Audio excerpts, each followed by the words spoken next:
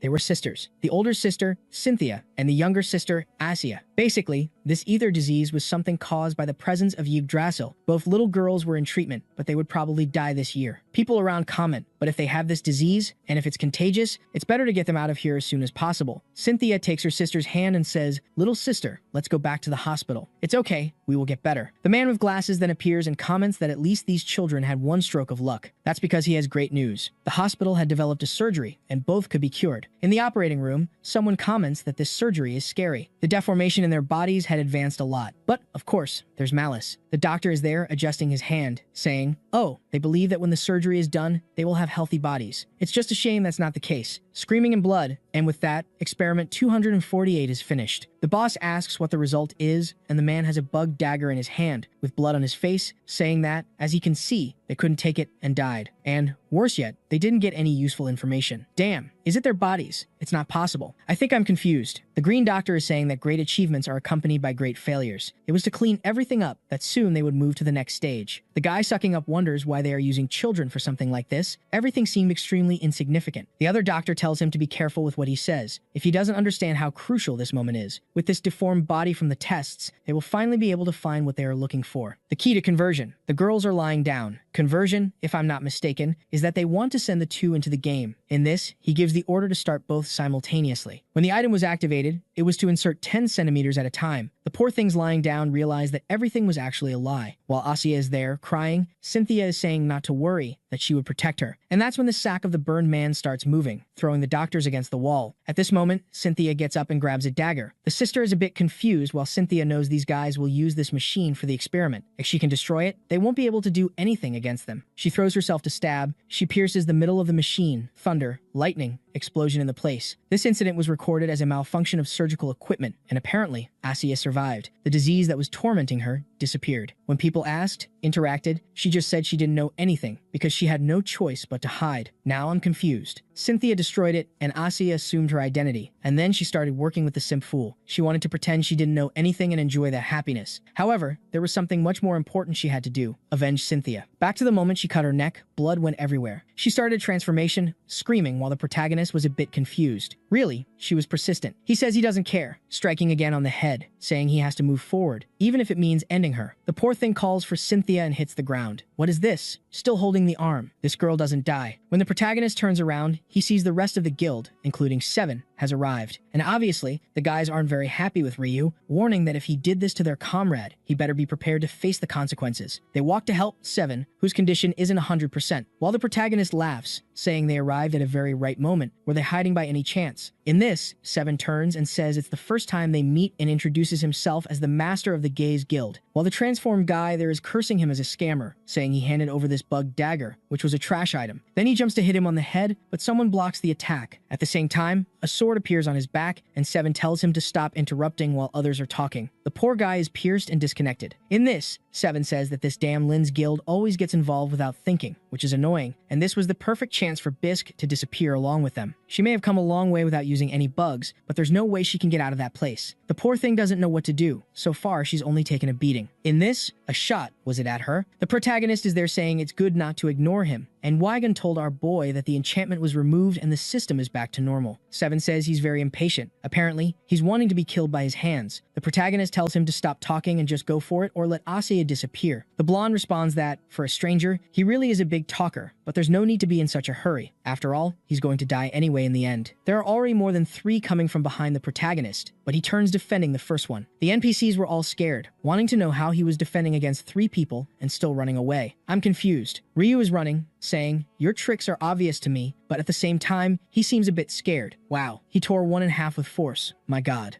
They're wanting to advance to the tree and not to face him. While they say it doesn't matter how strong Ryu is, all they need is for the ghost world to be in their hands. However, the protagonist hears a scream, and when he looks back, the man is standing still, but with the bugs activating. Wow, an arm came out of the tree holding the man by the neck. Wow, look at the damn Gabrielle emerging from the tree. Now it's complicated, my dear Ryu. Even you're scared, not knowing what's happening. An attack hits the ground, almost hitting him with a banner.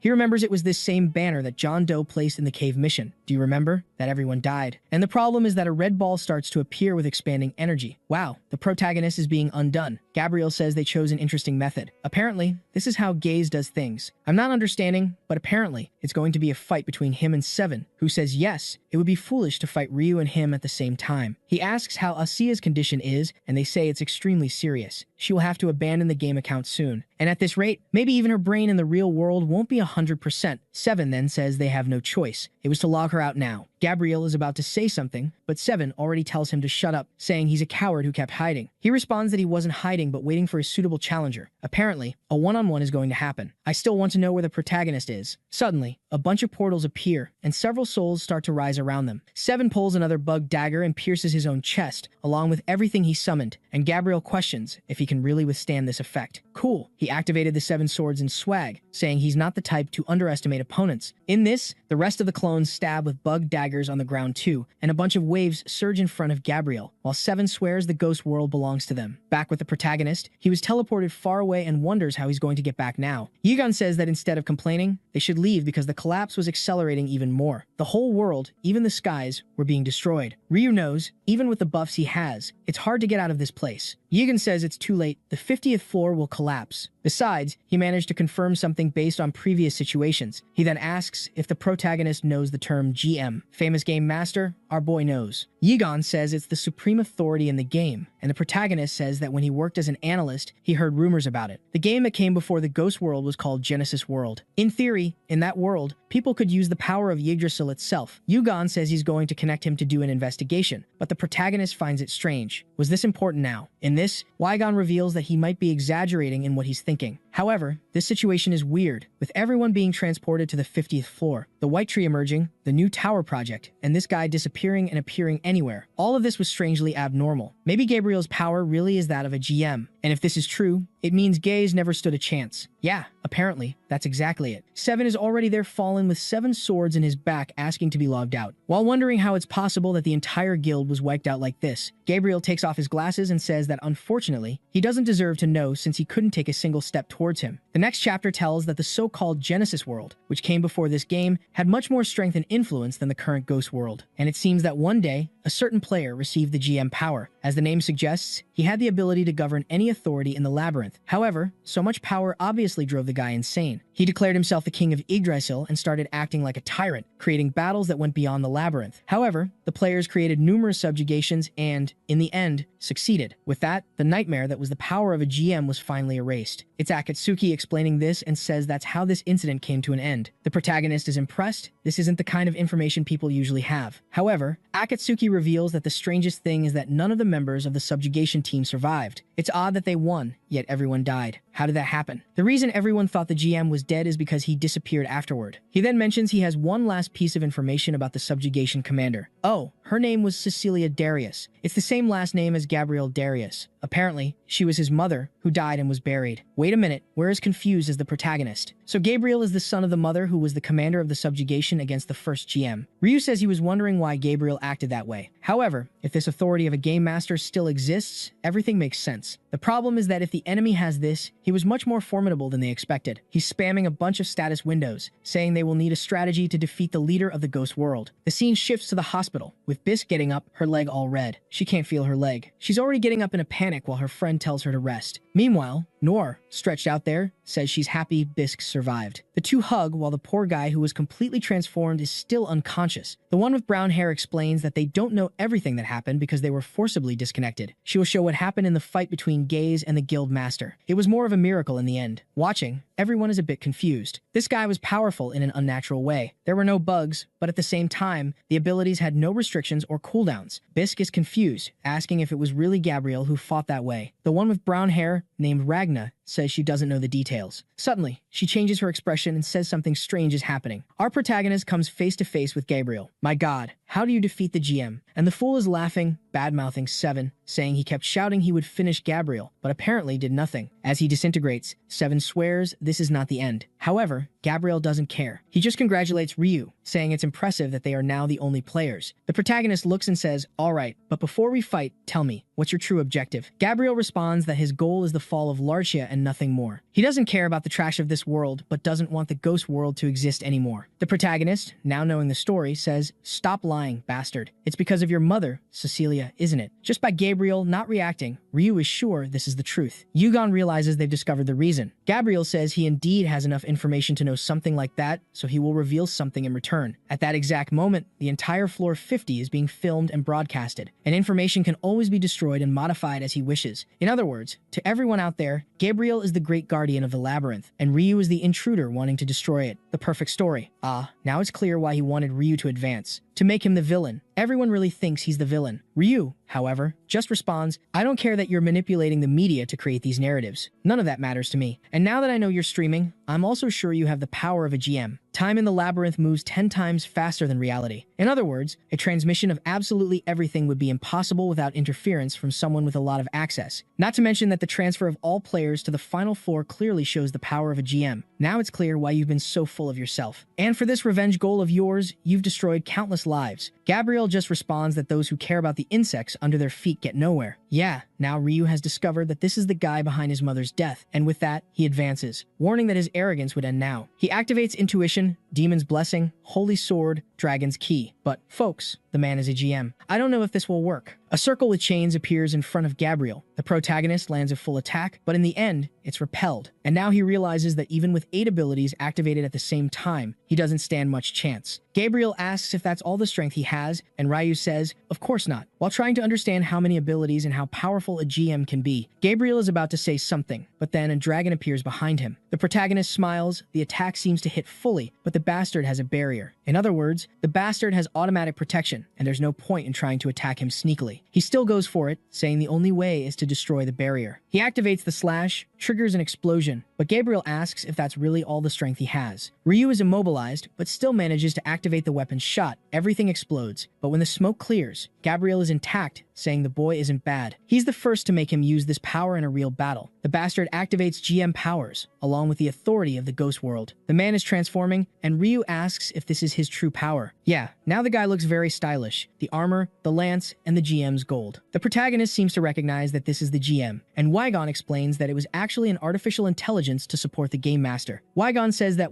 there is his inferior version. The protagonist sees that the robot there is all shiny, well-made, modern, while his tin can is all worn out, wondering if the one over there is really the inferior one. Yugon tells him to say what he's thinking, while the protagonist says he's scared of the fact that they will have to face a GM. How did Gabriel Darius obtain such power? The blondie tells him to stop with these useless questions and go for it. That's because floor 50 was practically evaporated. Just a few more minutes and the ghost world would be completely destroyed by the king of Yggdrasil, and he has no intention of stopping it. And obviously, he's already restricted Ryu's logout because he can't let the boy escape. With that, he activates the lance, saying they will now decide who will have the last laugh. He sends a meteor explosion along with a star arrow, a magna explosion, a lightning blade. The protagonist is scared. Energy goes to the sky, smoke rises, crater, a bunch of rocks, and the protagonist survived. However, he realized that this bastard doesn't even use abilities. Basically, he just defines the protagonist as a target, and things come raining down on him. How is he going to fight someone who has all his movements and techniques adjusted by the system? And here comes Gabriel once again, asking if he's already given up. Wow, our boy speaks, pulled out his SR shield and gave. Just because I said, the shield was completely shattered. The protagonist, poor thing, realizes that all his items from the ghost world are really useless against this guy, and the man is coming with a sequence of 300 magic circles, energy rain towards the protagonist, while the people outside watch in shock at how this guild leader Lindsay was so strong. And it really seems like people think Ryu is the villain, hoping Gabriel doesn't lose and the world collapses. Everyone in the companies is in shock because if the ghost world collapses, all the ethers and items coming from that place will disappear for a while. However, they are also curious to know what kind of ability this is that no one has ever heard of. Meanwhile, Larcia was already banging on the table, confused. He thought the damn GM had disappeared. Apparently, Gabriel had hidden this from the start. But it's okay. As long as the project ends, the game doesn't matter. This man with the hat appears from time to time, never serves any purpose. But he's saying this is getting interesting. He can't take his eyes off the screen. The protagonist continues dodging, and the problem is that it's getting more dangerous. He's got intuition activated along with Eagle Eye to further improve his vision. However, even with these buffs, it still wasn't enough for him to keep up with so many attacks. Another explosion, Gabriel says, Ryu, your effort is futile. Do you really think using smoke will give you any chance? I can see absolutely everything. You should have realized that this kind of attack will never work. The protagonist, even being seen in the smoke, fires a shot, but Gabriel defends easily, saying he really underestimated a guy like him. But what he didn't expect is that along with the attack, some grenades came over him. Gabriel seems to take a bit of damage, but says that a shop item is useless. Our boy activates another explosion of the blooming of the Peace Destroyer's sword. My god, it seemed like it was going to hit, but it went through Gabriel. Appeared behind to give another hit to the head. Wow, hold on. Did he really take the head off? Seriously, he's there. Did I win? But, of course not. The bastard has a Phoenix Feather, SR rank, which allows him to be resurrected once. The protagonist remembers he also had one of those items, and Yugon comments that Gabriel must have access to all the items in the game. Gabriel is confused. Something is wrong. How was Ryu using a technique from another labyrinth? The protagonist wants to know why the bastard didn't feel any pain, because he responds that pain isn't enough to discourage him. He raises his arm, activates Meteor Key, and says enough. It was time to activate the overlay of characteristics. The man has fire damage, water damage, lightning damage, wind damage. My god. While the protagonist is there, the same as always. Limit Break, Peace Destroyer. But unfortunately, Gabriel's power was on a completely different level from his. But at the same time, the blondie is impressed. The bastard was perfectly blocking the timing of all abilities. He has no choice to solve this. Once again, Ryu charges forward, saying he will create another opportunity. He stretches the weapon, activates the demon's blessing, sword mastery, eagle eye, but suddenly,